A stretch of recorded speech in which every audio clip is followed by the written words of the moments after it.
You ask Tiger to solve.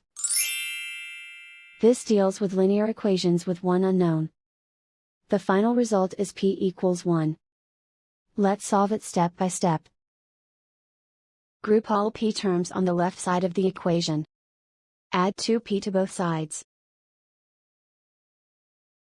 Simplify the arithmetic. Group like terms.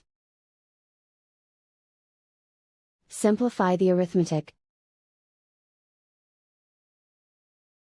Isolate the p. Divide both sides by 5.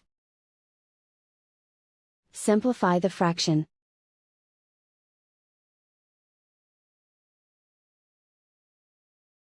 And so the final result is p equals 1.